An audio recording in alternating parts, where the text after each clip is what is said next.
Saya katakan dengan tegas, cabut, tidak jadi, anulir atau perang. Bangsa yang meninggalkan nilai-nilai leluhurnya, maka dia akan kehilangan nasionalisme kebangsaan. Bicara tentang karuhun bukan kelenik, tapi bicara tentang kakek nenek kita, tentang buyut kita, tentang jangawareng kita, tentang udeg-udeg dan kaisiwur kita, yang hari ini dalam tren genetika dan kehidupan anak-anak kita hari ini. Mereka tidak hafal nama neneknya, mereka tidak hafal nama buyutnya, mereka tidak hafal dari mana dia berasal dan siapa leluhurnya. Ini adalah ancaman masa depan. Sedangkan orang lain terus-terusan setiap hari bercerita tentang leluhur. TV Al-Waha, Hot Inspiration. Assalamualaikum warahmatullahi wabarakatuh. Sedulur TV Al-Waha dimanapun Anda berada, dari kawasan Sejuk Beniwah Kerajaan, Kecamatan Bojong, Kabupaten Tegal, Jawa Tengah. Inilah channel TV Al-Waha Hot Inspiration. Kembali lagi bersama saya Bahril Ulum dalam segmen acara Sorotan Bahril, menyorot dengan hati, membahas dengan teliti.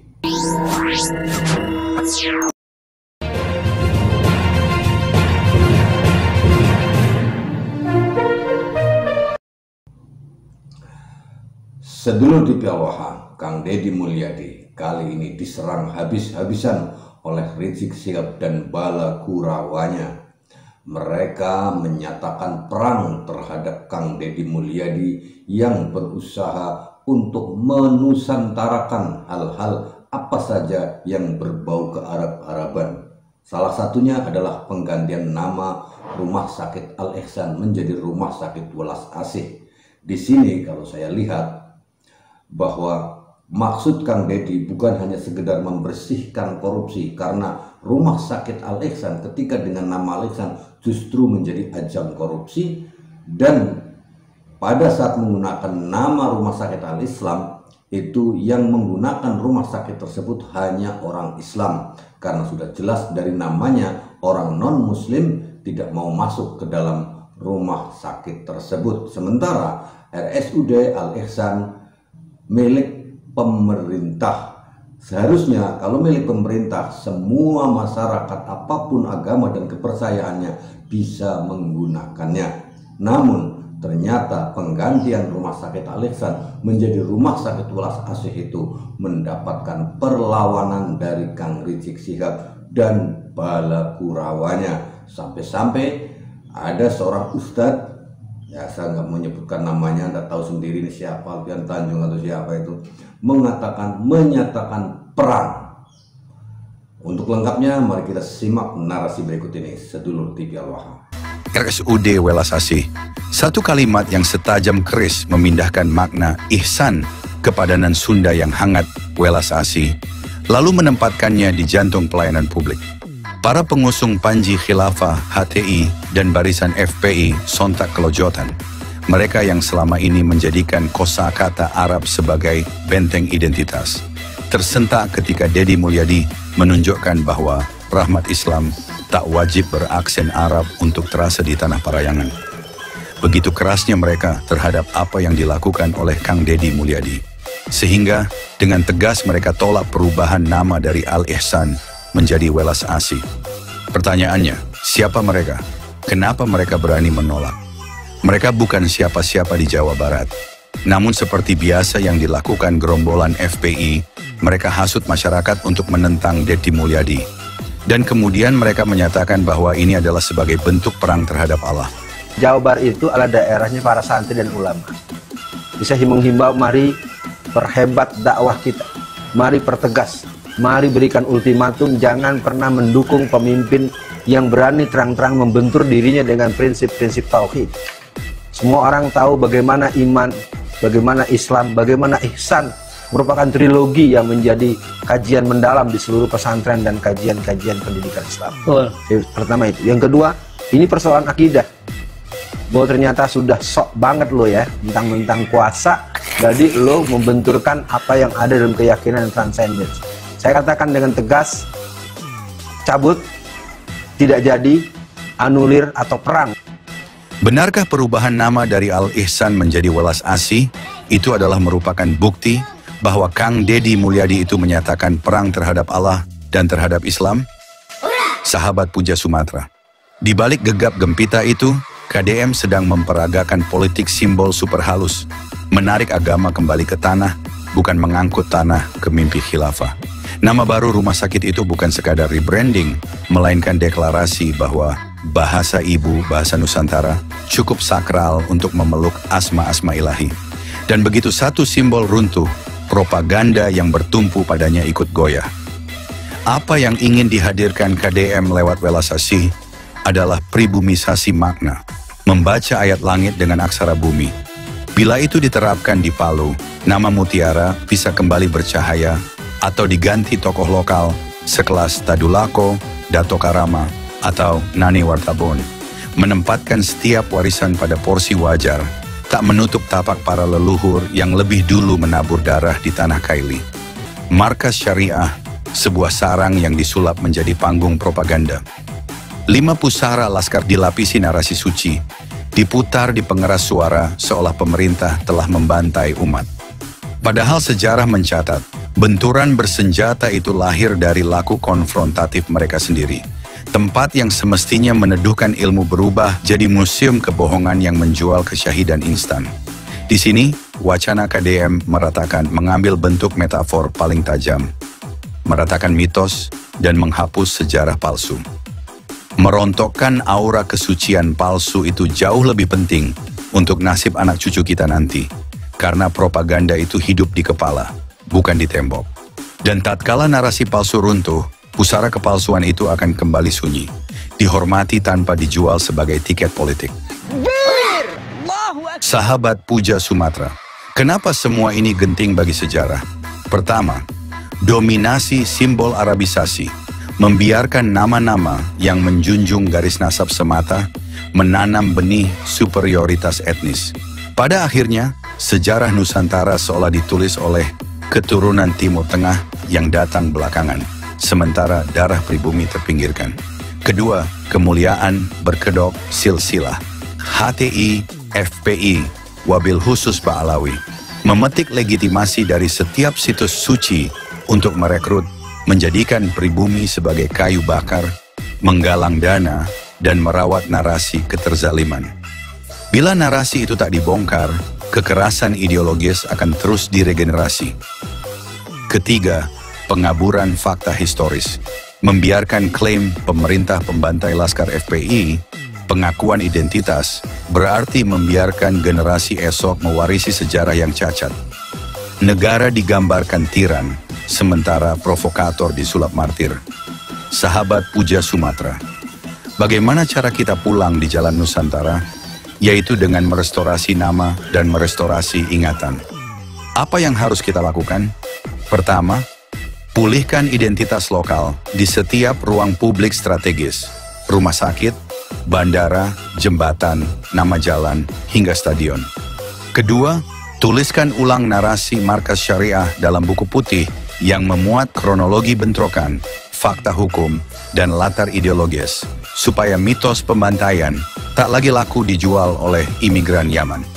Ketiga, dirikan pusat dokumentasi sejarah pribumi asli Jawa, asli Sumatera, asli Kalimantan, asli Sulawesi, dan lainnya, sebagai penyeimbang dominasi arsip Ba'alawi yang saat ini menggerus sejarah pribumi.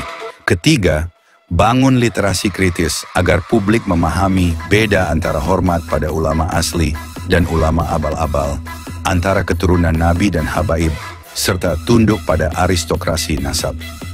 Bila KDM kelak benar-benar duduk di kursi RI 1, pertempuran pertamanya bukan melawan Israel, tapi melawan ilusi Ba'alawi. Ia bisa menunjukkan bahwa yang harus diratakan adalah monopoli tafsir dan kebohongan yang menempel padanya. Bangsa yang meninggalkan nilai-nilai leluhurnya, maka dia akan kehilangan nasionalisme kebangsaan. Bicara tentang karuhun bukan kelenik, tapi bicara tentang kakek nenek kita, tentang buyut kita, tentang jangawareng kita, tentang udeg-udeg dan kaisiwur kita yang hari ini dalam tren genetika dan kehidupan anak-anak kita hari ini. Mereka tidak hafal nama neneknya, mereka tidak hafal nama buyutnya, mereka tidak hafal dari mana dia berasal dan siapa leluhurnya. Ini adalah ancaman masa depan. Sedangkan orang lain terus-terusan setiap hari bercerita tentang leluhur.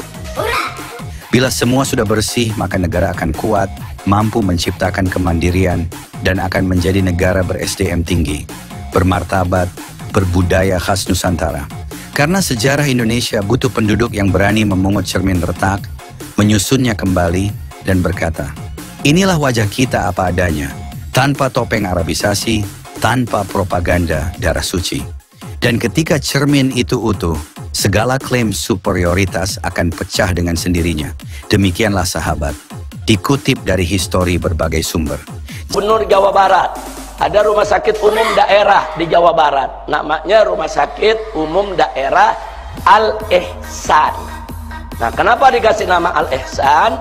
Karena dulu waktu bangunnya kerjasama Pemda dengan basis Badan Amil Zakat. Nah, karena uangnya nih dari umat, dari infak, sodako, zakat, dibangunlah itu rumah sakit umum daerah. Jadi nggak sepenuhnya itu duit dari APBD, nggak sepenuhnya dari anggaran negara, emang dari infak dan sodako umat. Nah, maka itu pengurus basis kompromi dengan Pemda dulu, ya udah kalau gitu kasih nama Al-Ihsan. Nah, saya mau tanya, bagus gak itu nama? Bagus, tapi ada yang gerah. Nah, tahu-tahu gubernur sekarang minta ganti dengan welas asih.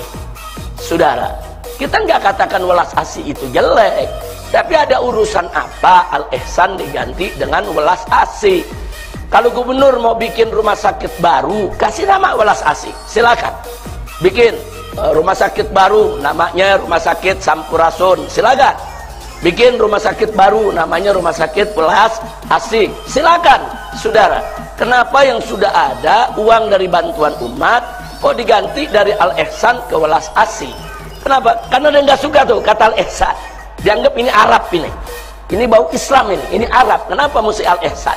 Padahal ihsan itu sudah jadi bahasa Indonesia. Iman, Islam, ihsan itu bahasa Arab yang sudah jadi bahasa Indonesia. Saudara, oh tahu-tahu begitu ditanya wartawan dia ngeles, ini kan cuma sekedar ganti nama. Tunggu dulu, siapa bilang ganti nama itu nggak berimbas? Ganti nama itu berat, karena itu nanti menyangkut administrasi. Berarti pelangnya diganti, kop suratnya diganti, kop amplopnya diganti, stempelnya diganti. Bukan itu lagi, sertifikatnya juga diperbaiki, itu nama, perizinannya juga namanya mesti diperbaiki lagi. Itu semua biaya. Nah, jadi jangan yang konyol-konyol lah. Nama Al-Ihsan diganti, kecuali kalau namanya jelek, saudara. Wah, ini namanya jelek deh. Assalamualaikum, Sampurasun. Wilujeng enjing wargi Jabar, sehat, bahagia. Seluruh warganet, hari ini saya sangat bahagia karena banyak sekali para pengamat, aktivis, nggak tahu influencer, nggak tahu buzzer, pokoknya mereka rata-rata memberikan otokritik terhadap seluruh kebijakan yang diambil oleh Pemprov Jabar. Dan mereka itu rata-rata domisilinya di Jakarta. Nah, artinya bahwa banyak sekali para pengamat, aktivis, nggak tahu influencer, nggak tahu buzzer, mereka yang domisili di Jakarta begitu mencintai Jawa Barat, mungkin mereka ingin pindah juga ke Jawa Barat agar bisa menjadi warganya. Dan hari ini yang paling ramai dibicarakan oleh mereka dan dikritisi, bahkan saya dianggap sebagai orang yang anti-Islam. Ini menarik banget. Itu adalah tentang perubahan nama rumah sakit dari Rumah Sakit Al-Ihsan menjadi Rumah Sakit Welas Asih. Al-Ihsan kalau di bahasa kita kan artinya kebaikan. Welas Asih kalau di bahasa Arab kan Ar-Rahman Ar-Rahim. Nah, tentunya otokritik ini baik, dan yang paling utama dari jajaran manajemen rumah sakit adalah meningkatkan layanannya.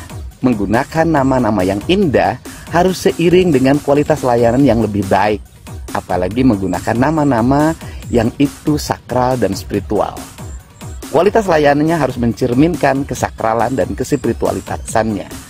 Tetapi ada yang lebih penting yang perlu saya sampaikan, bahwa rumah sakit itu merupakan barang bukti yang dikembalikan berdasarkan putusan Mahkamah Agung tahun 2023. Barang bukti itu merupakan sitaan pengadilan atas kasus korupsi Yayasan Al-Ihsan.